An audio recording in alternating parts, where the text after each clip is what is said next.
So Doug had a LaMelo Ball epiphany at the gym this morning. We'll dissect whatever that means and then take a look at the stat draft. Remember, at the beginning of the season, we all took little stats and tried to figure out if players were going to hit the over or the under on some of these stats. We'll finally give you an update at this point in the season. All today on Locked On Hornets.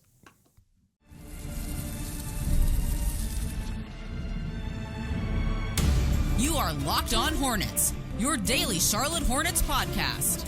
Part of the Locked On Podcast Network, your team every day. In a minute, cuz we live.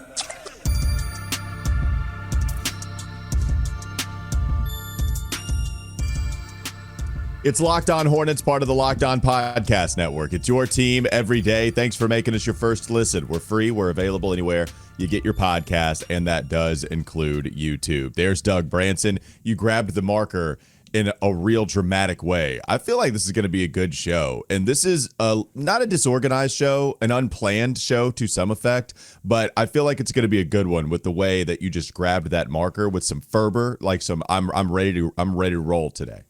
The marker has become a little bit of a binky for me, and I have two different color markers. I have the teal marker for Locked On Hornets, and I have the blue marker for Locked On NBA.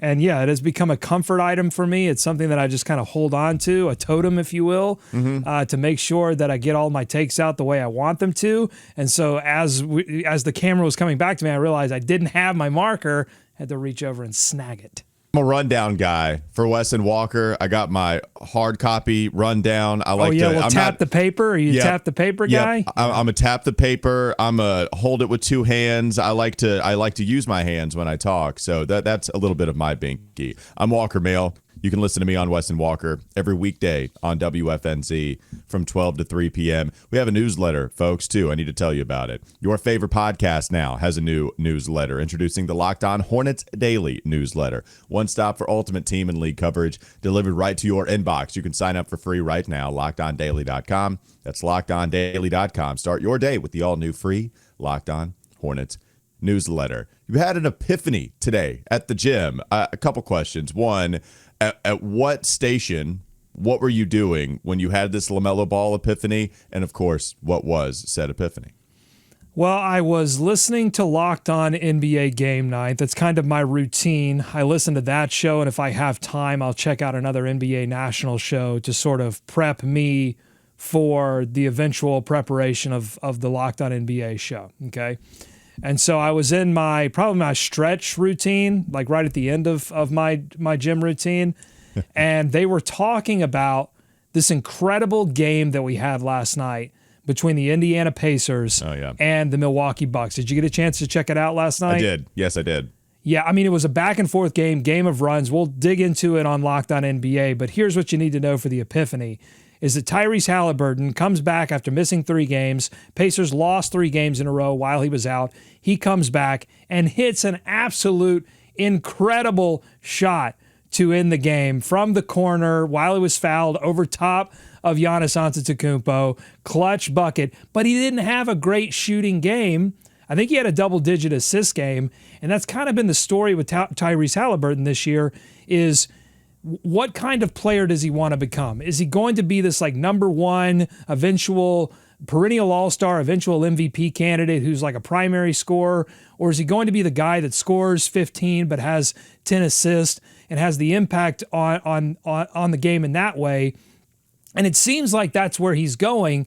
And they're really just trying to work out like the expectation versus delivery for Tyrese Haliburton. And that's why Pascal Siakam is there. Pascal Siakam gets to be the guy that can score, 25 to 30 to 35 on a given night. And it frees up Tyrese to be that guy. So my epiphany, all that said, my epiphany for LaMelo Ball, as we've been talking about what's his role on the team moving forward, is he going to develop into a Tyrese Haliburton type, or is he going to continue down this path that he seemingly has been on this season to become an absolute number one option, possible MVP candidate, the way you have to play in order to be an MVP candidate?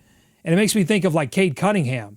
the ascent that he's on right now. People are starting to whisper, like he's probably not going to be in the top 5, but people are starting to whisper about what Cade Cunningham has been doing this season as the guy in Detroit. Is that what LaMelo wants for himself? Is that what the team wants for LaMelo? Because as I've said all along, the reason this is important, and the reason it's important for the Hornets to decide this, and it's important for LaMelo to decide this and them to be on the same page about this, is that decision really affects how you build the rest of your roster. Because if you're Indiana, you had to go out and find a Pascal Siakam. If you're Detroit, you don't really need to do that. You just surround them with the Tobias Harris and a Malik Beasley and some other defensive pieces to complement. You got to go find guys that can shoot, that when Cade passes to them, they'll hit the shots. But Cade's going to be your guy for most of the game and down the stretch, whereas Tyrese can just be the guy who hits the clutch shots, facilitates for everyone else, and everyone should be fine with him scoring, 12 to 15 on decent efficiency. So that's my epiphany.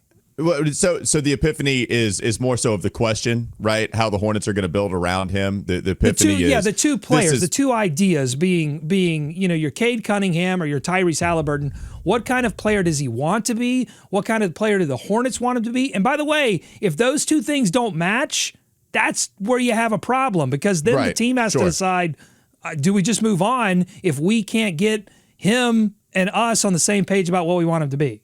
No doubt. If they can't get on the same page, then it's not going to go anywhere. Everybody has to be on the same page in order for this to work and to get out of the mud, to get out of a spot where you've been towards the bottom of the Eastern Conference playoff standings for quite some time.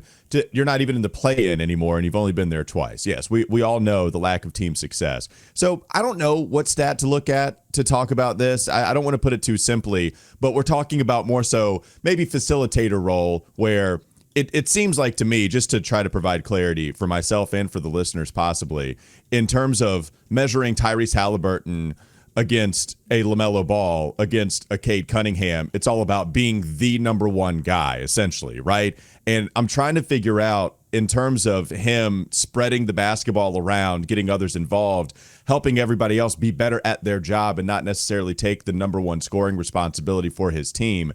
I do look at assist percentage. I look at just how good he is at passing. And I completely agree with pretty much everything you said, to be honest with you. I agree with your epiphany. Good job. Good job. Yeah, mark it. I think I want to see what it looks like with everybody healthy around him, where he doesn't need to take on such a responsibility. And Myles Bridges is starting to give him a little of that the last 2 weeks or so. Could be his Pascal.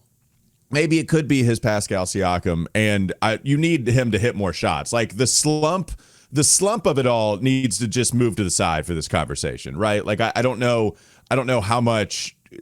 I mean, he needs to hit more shots. We can all agree that he can't be as inefficient as he is, but just in terms of role over an 82-game season, 65-game threshold, I still see the assist percentage, Doug, and he's still in the top 5 among point guards in all of the NBA.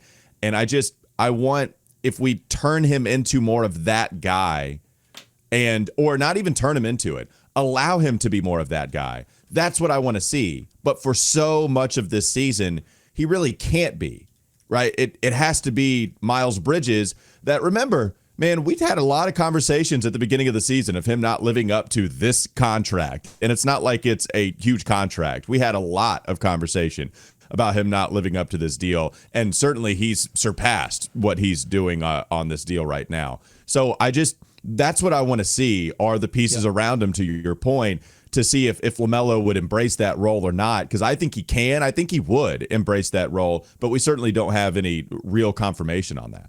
Yeah, and is it Brandon Miller? Is Brandon Miller the future Pascal? I was going Pascal there because I like Pascal the Rascal, but I know it's officially Pascal. Mm-hmm. So is Brandon Miller going to develop into that player? That's to be seen. But at the same time, like, I think you have to make some decisions around what kind of player you believe LaMelo is going to be. Because let me give you some stats to kind of frame this conversation. So Cade Cunningham right now, top usage among combo guards in the league at 36.4%. His points per shot attempt is above average, 60th percentile at 113.7. But for Tyrese Haliburton, it's 70th percentile in usage among point guards, but his efficiency is 92nd percentile. Right. Both players have incredible assist percentages. Really what we're talking about here is 2 point guards. One is the guy offensively throughout the entire game, the one they're going to run the offense through whenever he's on the floor. And the other in Tyrese is somebody that has players like Pascal, who's their highest usage player, and then Benedict Mathurin and others. And then you surround those guys with bench players and depth pieces that can complement what they do. So Hornets have to surround whatever they do. They've got to surround whatever the player they decide to build around. They've got to surround that guy with more shooting. But that's all I'm saying is, and we saw LaMelo, I think, in more of the Hallie style earlier in his career, and he's evolved into the crazy high usage player that we've seen this season.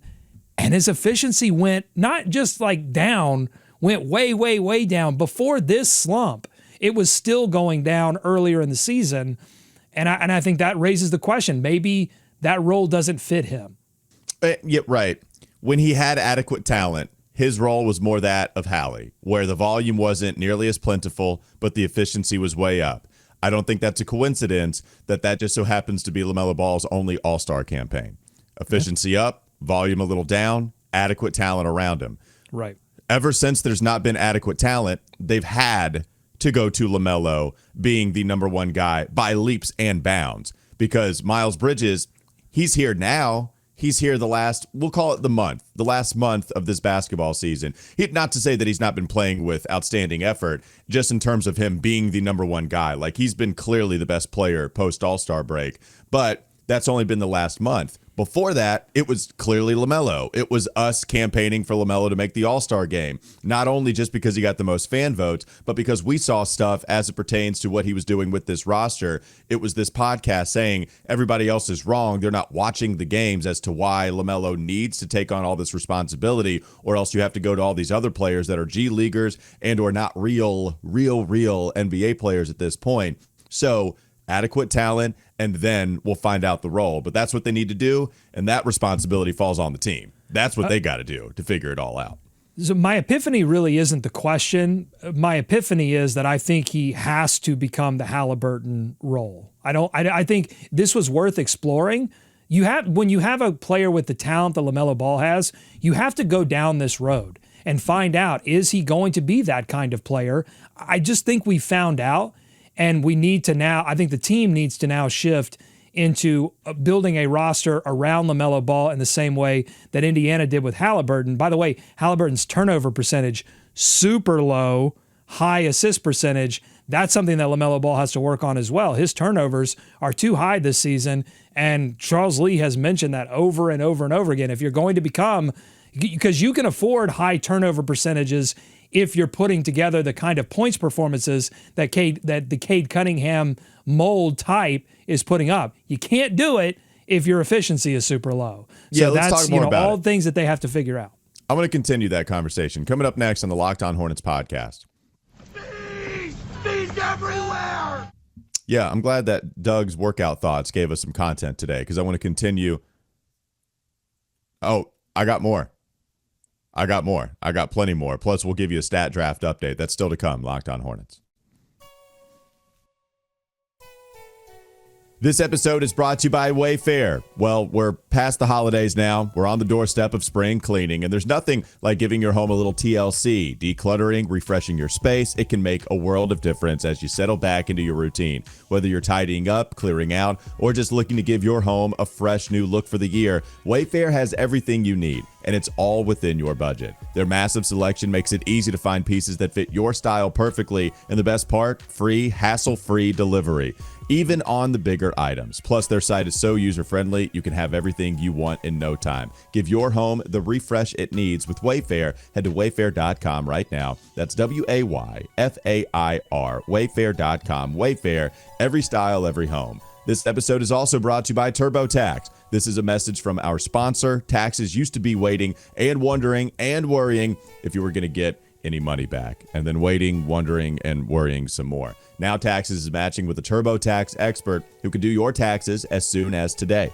An expert who gives your taxes their undivided attention as they work on your return while you get real-time updates on their progress so you can focus on your day. An expert who will find your every deduction possible and file every form, every investment, everything with 100% accuracy. Also, you can get the money back guaranteed. No waiting, no wondering, no worries. Now this is Taxes. Get an expert now on TurboTax.com. Only available with TurboTax Live full service, real-time updates only in the iOS mobile app. See guaranteed details at TurboTax.com/guarantees. More Locked On Hornets ahead.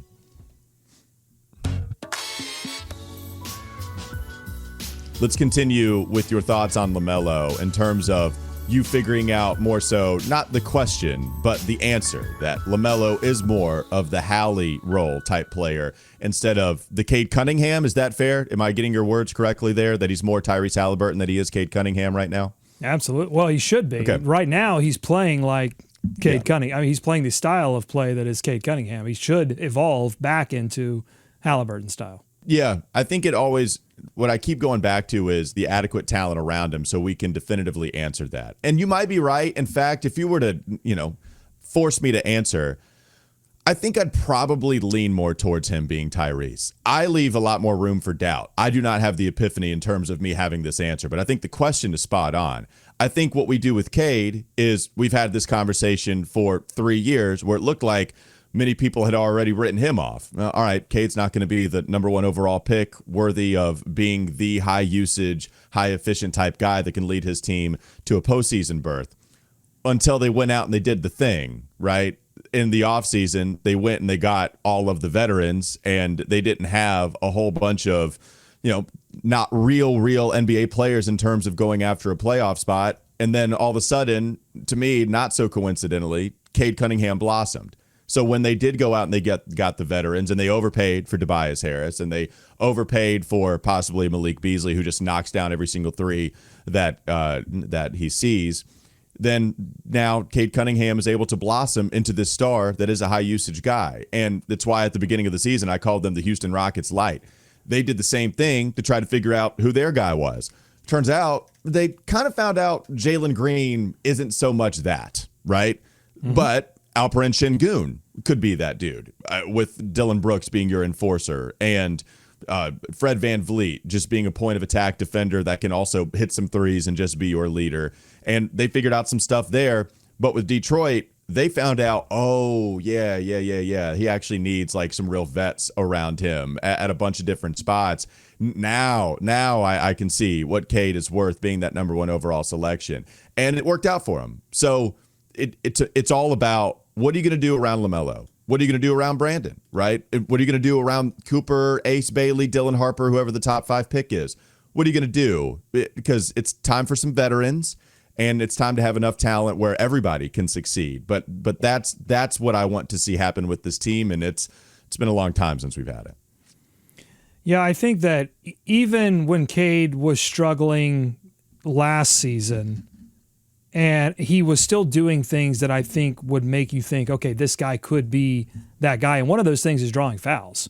Like he's been good at drawing fouls, and that's something that LaMelo hasn't been good at.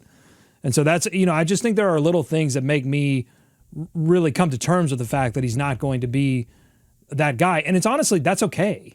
It's okay. Like Tyrese Haliburton is an all-star and will probably be an all-star again at some point. Like, it's okay to be that guy. You just have to understand what your personnel can and can't do, and then build your roster accordingly. You can't continue to wait and go, okay, let's see if he can do this. Let's see if he can improve that. Now, sometimes you just have to come to terms, particularly when you've already paid a guy.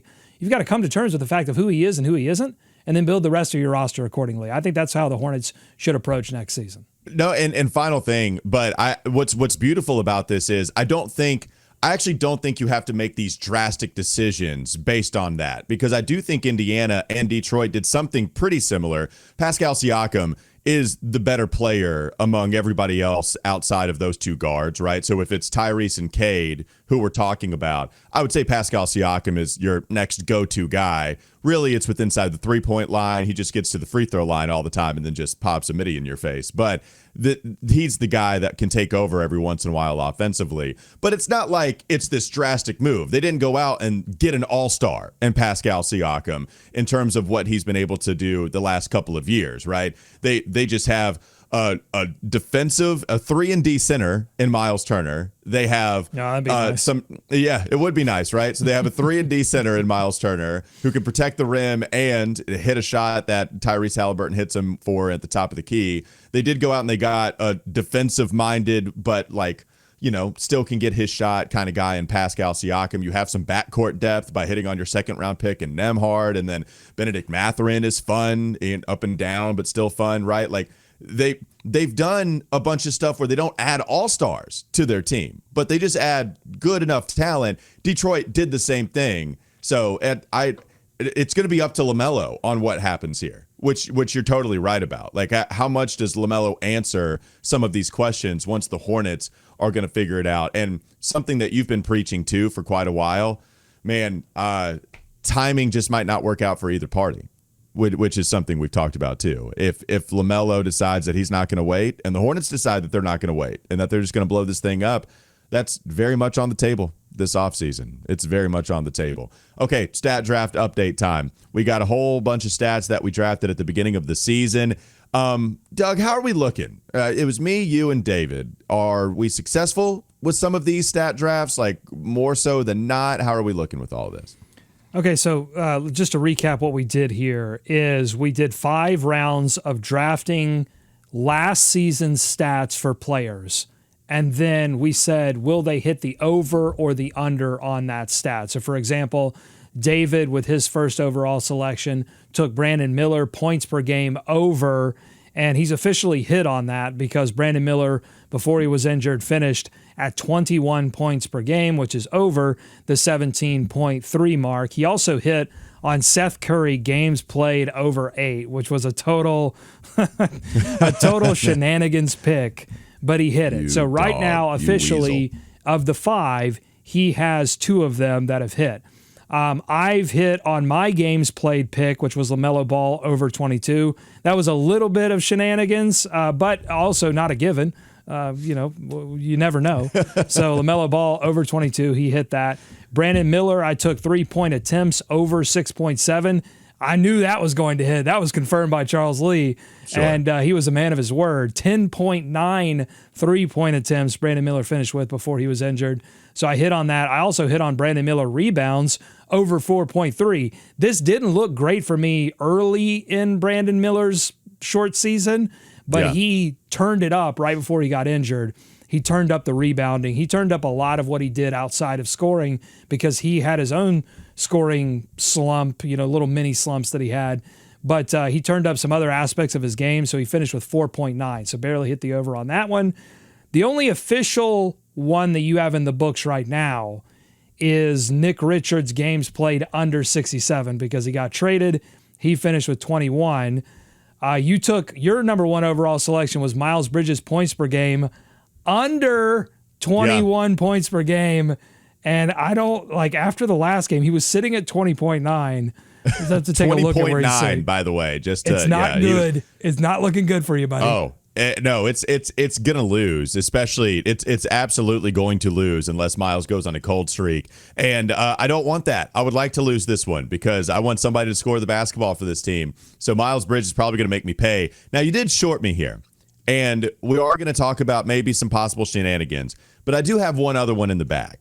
I have the Mark Williams over 0 3-point attempts in a game or this season. He did take one against Detroit, and it was right after we had talked about it with him on Weston Walker. When are you going to shoot a 3?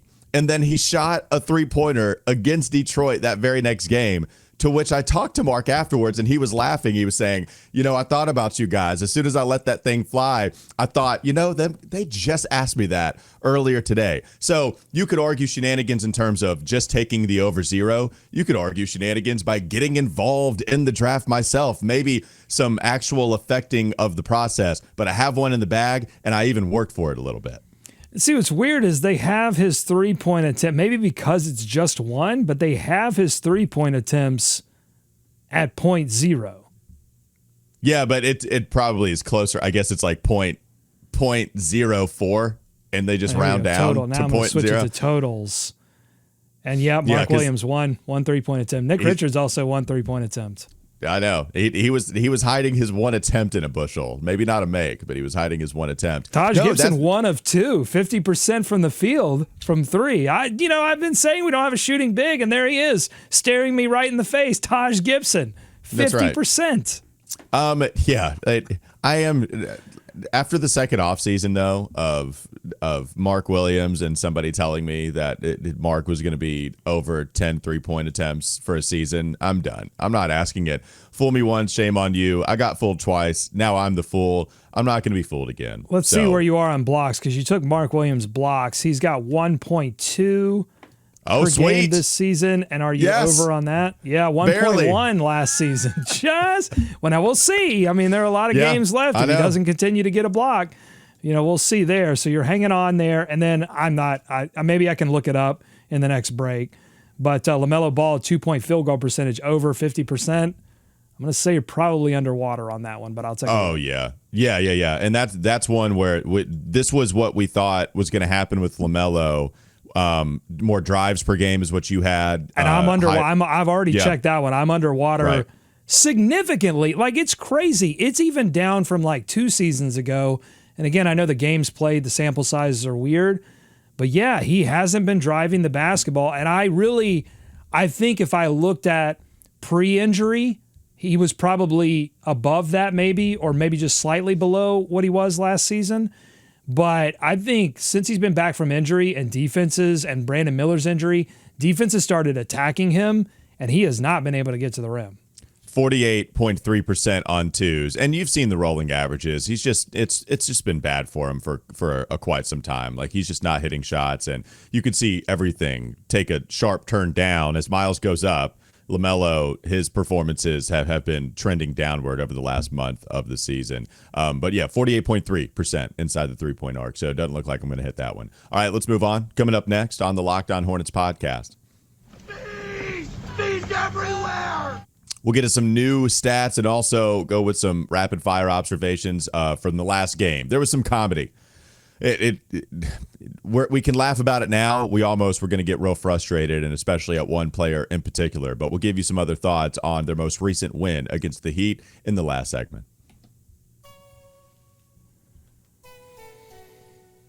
Before we talk more about that game, I want to tell you that this episode is brought to you by Skims. When Skims launched underwear for men, you might have wondered, does it really live up to the hype? Now's your chance to experience it for yourself. If you've ever struggled to find underwear that actually fits right, whether it's the waistband rolling down, briefs riding up, or just not having the right support, Skims changes everything. Their men's line is designed to be the most comfortable underwear you'll ever wear, with options for everyone from boxer briefs to classic briefs, all made with premium materials that move with you and never lose their shape. Picture this. You put them on in the morning, they stay exactly where they should be. No bunching up, no riding up, just pure comfort all day long. Whether you're hitting the gym, heading to work, or just kicking back at home, Skims makes sure you're covered comfortably. So why not upgrade your drawer today? Shop Skims Men's at skims.com, Locked On NBA, and in Skims stores. And don't forget, after you place your order, select podcast in the survey and choose our show from the drop-down menu. It helps us people do it. More Locked On Hornets ahead.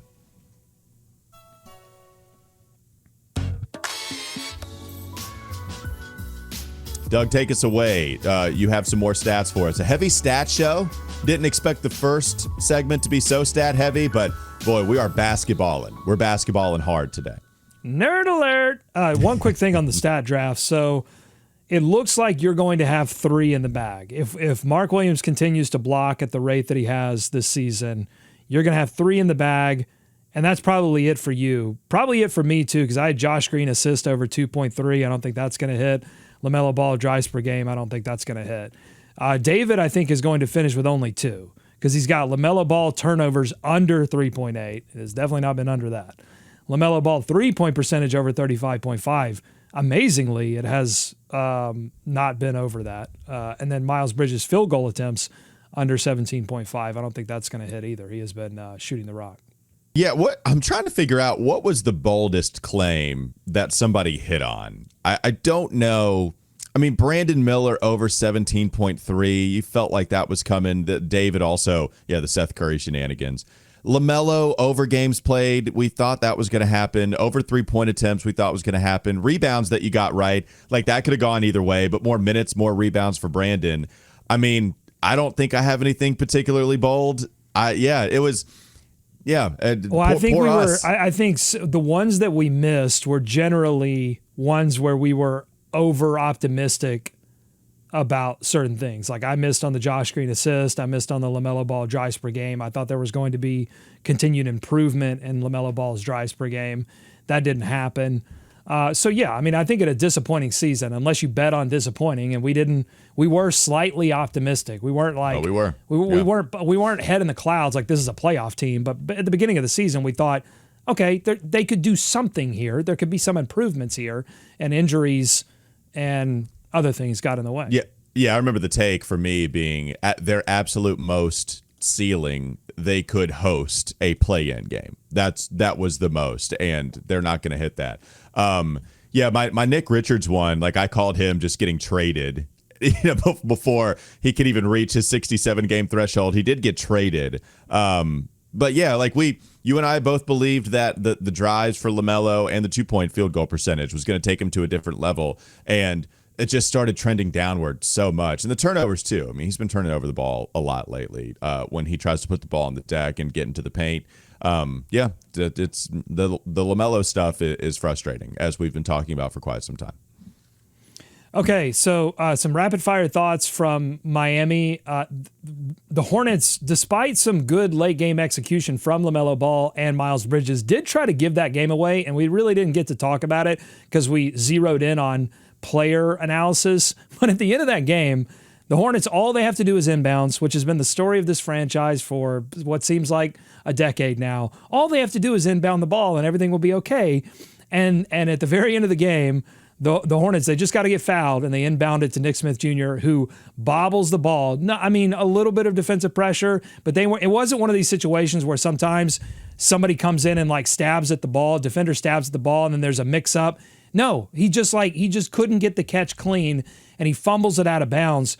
And I almost lost my mind, like particularly for NSJ, who has been struggling mightily. I want to get to this net point stat that ESPN has come up with, but spoiler alert, Nick Smith Jr. is not only the lowest player in terms of net points, the stat that ESPN comes up with to measure your offensive and defensive impact. They take all these box score stats. It's similar to game score. They smash it all together. They run some math to kind of weight different things, and they come up with this stat. Nick Smith Jr. is not only the lowest on the Hornets, he is the lowest, like, almost overall. There are only 3 other players in the NBA that have a worse net points rating than Nick Smith Jr., and they're on the Wizards and the Jazz. And so, I mean, tough season for NSJ, and just kind of all boiled into one play there where he bobbles it out of bounds. No, and it looked like maybe the defender got a hand on it in real time, and then you go to the instant replay, and they zoom in, and there was absolutely nothing there. Nick Smith Jr. just bobbled the basketball completely, which then, of course, led to the possession where Tyler Hero gets a clean lane on the left side of the court to drive all the way down and get a good look given the circumstance. They wanted to foul him because they were up 3. They wanted to foul and they couldn't. Yeah, it wouldn't have been as bad as Zach LaVine, but it would have been bad. And maybe you could argue it was just simply because it's the Miami Heat and you want to beat the Heat so badly. But it would have been Zach LaVine-esque, where you think you have it in the bag and then he hits a couple threes. You have a clean inbound pass that Nick Smith Jr. fumbles, and then Tyler Hero gets a clean look from 3. It was almost a disaster, but they passed it. And there were a couple of other times, too. You did talk about this a little bit in the last episode, but there were a couple of other moments where I actually think Duncan Robinson got a few clean looks on some pick and pop opportunities where they just weren't showing enough on Duncan Robinson. Like on Duncan, you got to get right in his face. You can't let him get any space. Myles honestly did that a little bit. We'll forgive Myles because he did everything else. But there were some times Myles just was not in the face of Duncan. But when you score all the points in the world, you can get away with some of that. If you're some of these other players, I need you to be in the face of Duncan. Sure enough, he missed some shots. Tyler Hero missed some shots, and the Hornets hold on. But even with all of that, it's all about them being more competitive, which is a nice change of pace considering the blowouts they experienced in their 3 and 4 game losing streak. All right, net points time. So ESPN comes up with this stat very similar to game score. It's trying to take all these box score stats, weight them, decide, what your impact is offensively and defensively.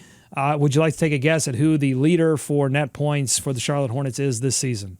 Well, I know total win shares. I don't know. Look, all of these Vorps and Schnorps, as the great Zach Lowe likes to call it. I know Mark Williams is the surprise leader in total win shares on Basketball Reference, or at least he was for quite some time. I don't know if there's any funny business with this, but I would say Myles Bridges is probably your leader in net points. Centers are always going to be weighted heavily, particularly ones that are super efficient offensively, meaning they're just dunking the ball all the time. They're not missing a ton. That's always going to help the centers move up the list, which is why Mark Williams is 4th, Moussa Diabate is 2nd, but first is the guy that we've been talking a lot about, Myles Bridges, who is 29.36 on offense, 24.75 on defense net points for an overall rating of 54.11. Moussa Diabate at 44.37.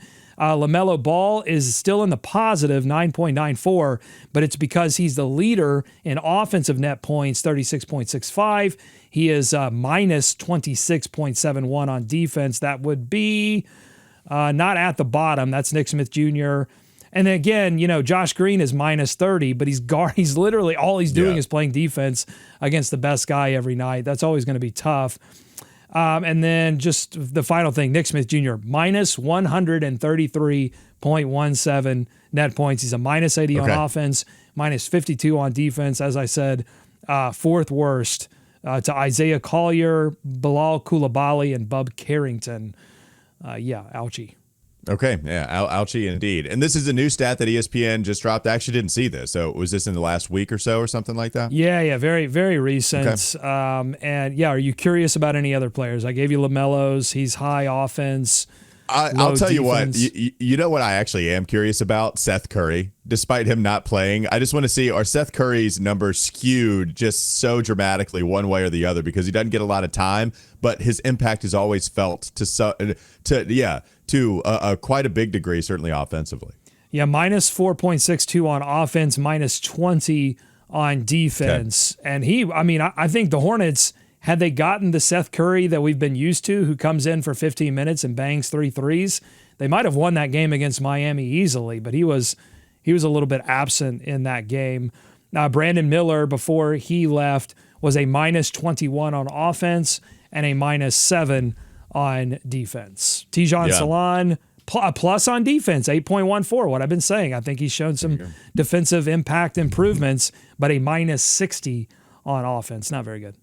Okay, there you go. New stat, net points for your Charlotte Hornets. That'll do it for Locked On Hornets. Thanks for making us your first listen. We're free and available anywhere you get your podcast, and that does include YouTube. Doug Branson, everyhornetsboxscore.com. Also Locked On NBA. He's hosting that every weekday with Matt Moore and Hayes. I'm Walker Mehl, and I am a co-host of Weston Walker. You can listen to me every weekday from 12 to 3 p.m. every weekday on Sports Radio 92.7 WFNZ. Have a great rest of your day. We'll be back with you tomorrow.